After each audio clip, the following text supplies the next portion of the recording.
बिस्मिल्लाहिर्रहमानिर्रहीम एंड अस्सलाम वालेकुम स्टूडेंट्स। मैं उम्मीद करता हूँ कि आप सब ठीक ठाक होंगे और मेरे लेक्चर्स को स्टडी कर रहे होंगे। सो स्टूडेंट्स, जैसे कि आज हमारा लेक्चर नंबर 14 है चैप्टर 8 का, और रिएक्शंस ऑफ अल्केन्स हमारे चल रहे थे लास्ट लेक्चर में। लेक्चर नंबर 13 में हमने 3 रिएक्शन स्टडी किए थे, कंबस्टन, ऑक्सीडेशन एंड नाइट्रेशन। और आज जो है अब उसका लास्ट रिएक्शन जो आपकी बुक में गिवन है स्टूडेंट, दैट इज हैलोजिनेशन। तो अब जरा इसको स्टडी करते हैं।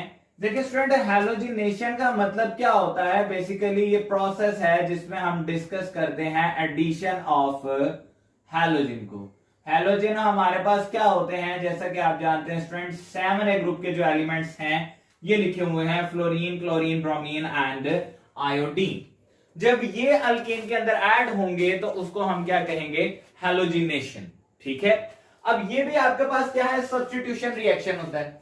सब्स्टिट्यूशन रिएक्शन रिप्लेसमेंट होगी टर्न बाय टर्न। देखिए स्टूडेंट्स, अल्केन्स की रिएक्टिविटी को डिस्कस करता है कि अल्केन्स जो है फ्लोरीन के साथ स्टूडेंट्स वायलेंटली रिएक्ट करते हैं, मतलब फ्लोरीन के साथ बहुत तेजी से और वायलेंटली रिएक्ट करते हैं। Fluorine is very reactive with alkanes.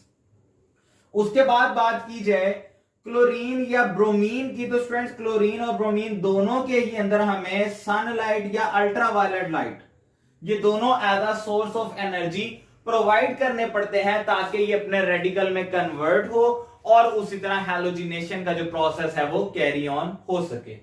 उसके बाद एंड पे आयोडीन की बात करता है, तो आयोडीन के बारे में कहता है डज नॉट सब्स्टिट्यूट डायरेक्टली। असल में होता क्या है कि ये सॉलिड स्टेट में पाया जाता है, जिसकी वजह से रिएक्शन जो है वो बहुत ज्यादा स्लो होता है और ये रिवर्सिबल रिएक्शन भी गिव करता है समटाइम। सो दैट्स व्हाई जो इसके अंदर आयोडीन है हैलोजन में, उसके साथ ये डायरेक्टली जो है हम इसकी सब्स्टिट्यूशन नहीं करवाते।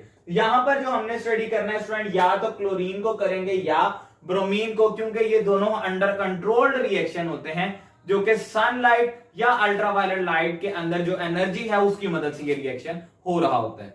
ठीक है, बाकी ये फ्लोरीन और आयोडीन के साथ हम इसको स्टडी नहीं करेंगे।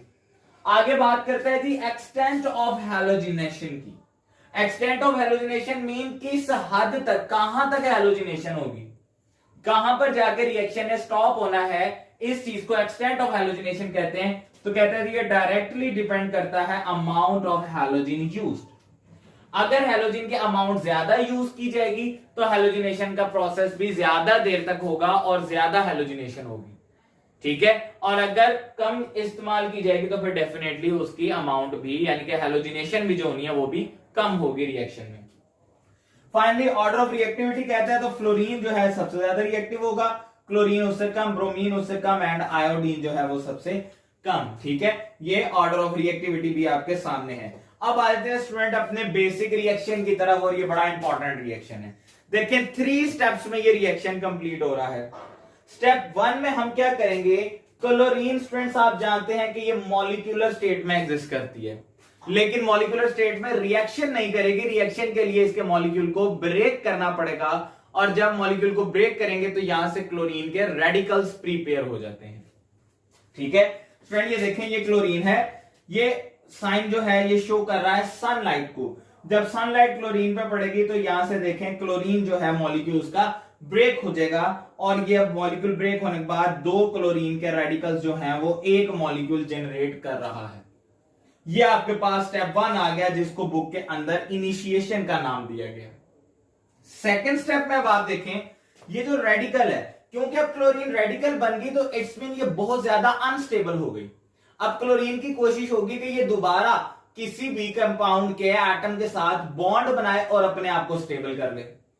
तो इसमें क्या होगा कि अब ये देखें ये रेडिकल जो बना है स्टूडेंट, ये मीथेन है हमारे पास, CH4 अल्केन। देखें ये CH4 लिखा हुआ, बेसिकली कार्बन, 3 हाइड्रोजन ये और एक मैंने यहां पर लिख दिया ताकि समझना आसान हो। तो ये मीथेन है, ये देखें ये क्लोरीन का एक रेडिकल स्टूडेंट इसके साथ आके रिएक्ट करेगा और यहां से ये हाइड्रोजन के साथ बॉन्ड ब्रेक करवा के ये देखें क्या बन जाएगा HCl, और यहां से एक नया रेडिकल जनरेट हो जाता है जो कि CH3, क्योंकि अब इसका एक बॉन्ड कम हो गया।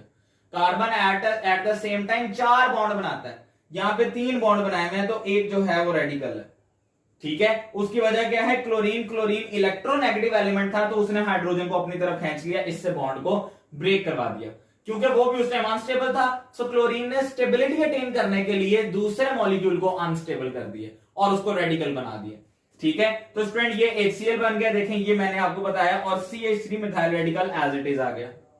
अब क्या होगा, ये जो मिथाइल रेडिकल है अब ये अनस्टेबल हुआ है, ये क्या करेगा, एक और क्लोरीन के मॉलिक्यूल को ब्रेक करके उसमें से रेडिकल जनरेट करवा लेगा, ठीक है, अपने आप को स्टेबल करने के लिए। तो स्टूडेंट ये देखें, यहां से ये मिथाइल का जो रेडिकल था वो क्लोरीन के मॉलिक्यूल को ब्रेक करके क्लोरीन का रेडिकल के साथ मिथाइल क्लोराइड बना लेगा, और ये क्लोरीन का रेडिकल इस टाइम सेपरेट मौजूद है। अब अगेन क्या होगा, ये क्लोरीन का रेडिकल फिर से अगले अल्केन के साथ यानी कि मीथेन के साथ, जो ये फर्स्ट स्टेप हुआ है अब ये रिपीट होगा कि ये जो क्लोरीन का रेडिकल जनरेट हुआ था, आप समझे वो ये लिखा हुआ है, ये फिर से मीथेन के साथ रिएक्ट करके मिथाइल रेडिकल बनाएगा, मिथाइल रेडिकल अगेन एक नया क्लोरीन का मॉलिक्यूल ब्रेक करेगा, और इस तरह से वो मिथाइल क्लोराइड का एक और मॉलिक्यूल बन जाएगा, और अगेन हमारे पास एक क्लोरीन का रेडिकल प्रोड्यूस हो जाएगा, क्लोराइड रेडिकल, ठीक है। तो इस तरह से ये प्रोसेस चलता रहेगा, और स्टेप 2 को इसलिए हम नाम देते हैं प्रोपागेशन का। ये बहुत सारे मॉलिक्यूल्स को इस तरह से ब्रेक कर देगा और ये प्रोसेस चलता रहेगा। फाइनली ये रिएक्शन ने स्टॉप कहां पर आके होना है, स्टूडेंट ये देखें, बात करते हैं लास्ट स्टेप टर्मिनेशन। इसमें जो मिथाइल का रेडिकल है और क्लोराइड रेडिकल है, ये दोनों ही रेडिकल्स जब फाइनली आपस में बॉन्ड बनाएंगे तो ये क्या प्रिपेयर कर देंगे स्टूडेंट, यहां से देखें ये कंपाउंड बन जाता है मिथाइल क्लोराइड। तो फाइनली जब ये मिथाइल क्लोराइड बनाएंगे, यहां पर आकर रिएक्शन क्या होता है, टर्मिनेट हो सकता है, स्टॉप हो सकता है, जहां पर फॉर्मेशन ऑफ रेडिकल स्टॉप हो जाए। अगर जब तक रेडिकल बनती रहेगी, रेडिकल्स बनते रहेंगे, तो ये प्रोपगेशन का स्टेप चलता रहेगा।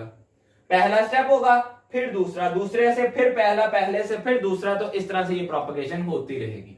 ये भी हमने इसको स्टडी कर लिया स्टूडेंट। फर्दर अगर हम इन्हीं रेडिकल्स को मजीद आगे स्टडी करना चाहते हैं तो उसका रिएक्शन मैंने ये लिख दी है, बुक में भी यूं लिखे हुए थे, इसलिए मैंने इसी प्रोसेस को फॉलो कर लिया, यहां से समझ भी ज्यादा अच्छी आएगी।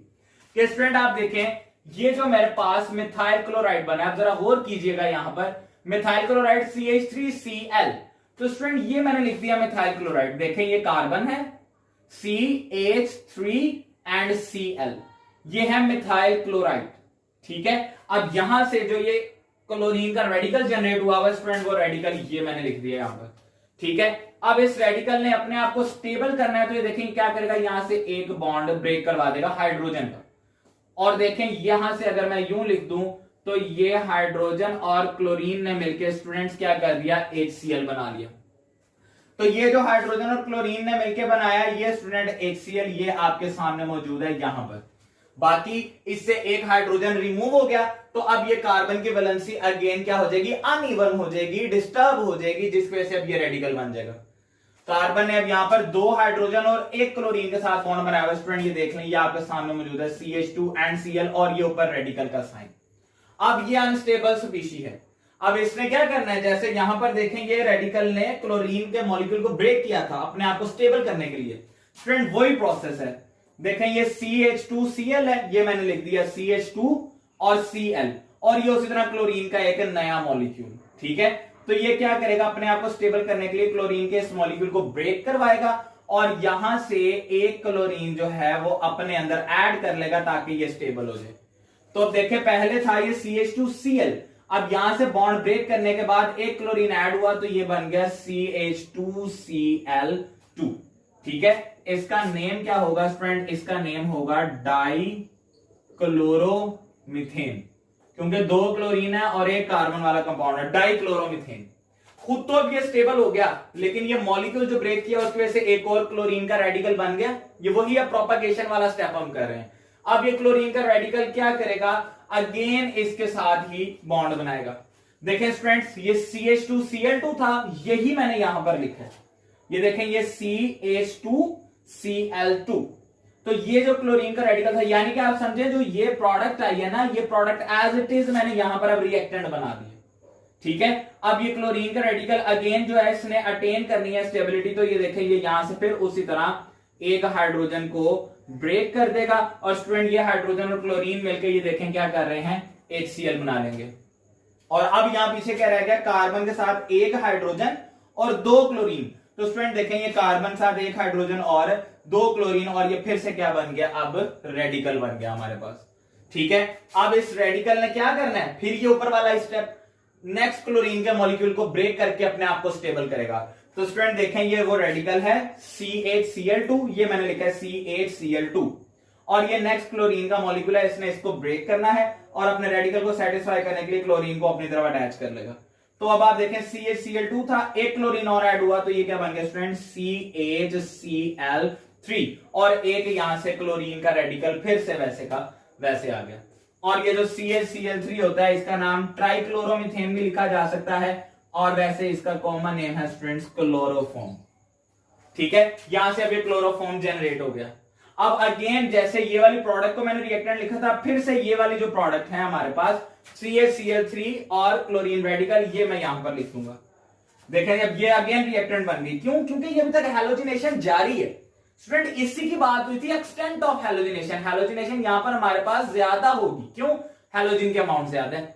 तो अब देखें ये CHCl3 स्टूडेंट ये फिर क्लोरीन का रेडिकल, इसने अपने आप को स्टेबल करना है, ये यहां से अगेन क्या करेगा, हाइड्रोजन के बॉन्ड को ब्रेक करवा लेगा। तो ये अगेन उसी तरह बन गया हमारे पास HCl, बाकी कार्बन साथ 3 क्लोरीन अटैच है और ये दोबारा से रेडिकल बन जाएगा, तो ये बन गया। ठीक है, फाइनली अब इस रेडिकल ने अगेन स्टेबिलिटी अटेन करनी है, ये नया क्लोरीन का मॉलिक्यूल जो है स्टूडेंट यहां से ब्रेक कर लेगा।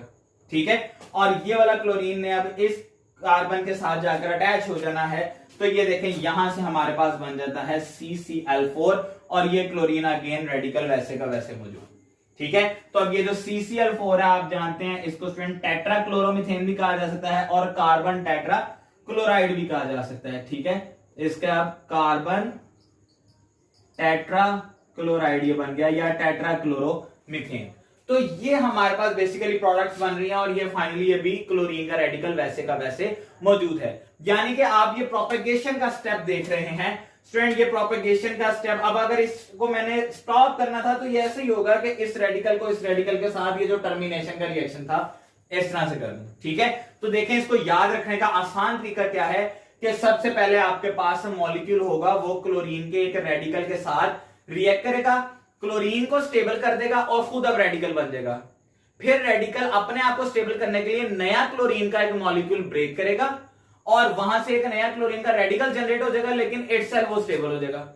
अब अगेन फिर वो क्लोरीन का जो एक रेडिकल बना वो फर्स्ट स्टेप अगेन अटेन कर लेगा, वो क्लोरीन का रेडिकल दोबारा से जो कार्बन था, जो भी कार्बन का कंपाउंड होगा उसको फिर से रेडिकल बना देगा। ठीक है, उसमें से हाइड्रोजन को रिमूव करता रहेगा बार बार।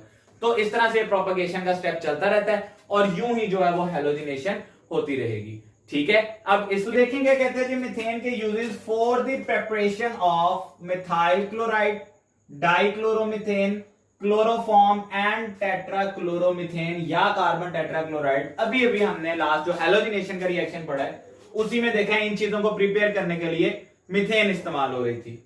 आगे देखें जी, methane is the major constituent of natural gas. Basically तकरीबन 85% जो है नेचुरल गैस के अंदर मीथेन मौजूद होती है, और बाकी इथेन, प्रोपेन और ब्यूटेन ये 4 फ्रैक्शंस मौजूद हैं। तो उसका मेजर कॉन्स्टिट्यूएंट जो है वो क्या है, मीथेन है। उसके बाद देखें जी, for the industrial preparation of methanol, formaldehyde and formic acid, ये चीजें प्रिपेयर करने के लिए भी मीथेन इस्तेमाल हो रही है। ये भी जो हमने कैटालिटिक ऑक्सीडेशन वाला रिएक्शन पढ़ा था स्टूडेंट, वहां से ये बात क्लियर हो जाती है। उसके बाद क्या कहता है, for the preparation of carbon black, ये जो इनकम्प्लीट ऑक्सीडेशन पड़ी थी, कार्बन ब्लैक को प्रिपेयर करने के लिए भी मीथेन इस्तेमाल हो रही है। अब आगे ये कार्बन ब्लैक कहां पे यूज होता है स्टूडेंट, प्रिंटिंग इंक्स में।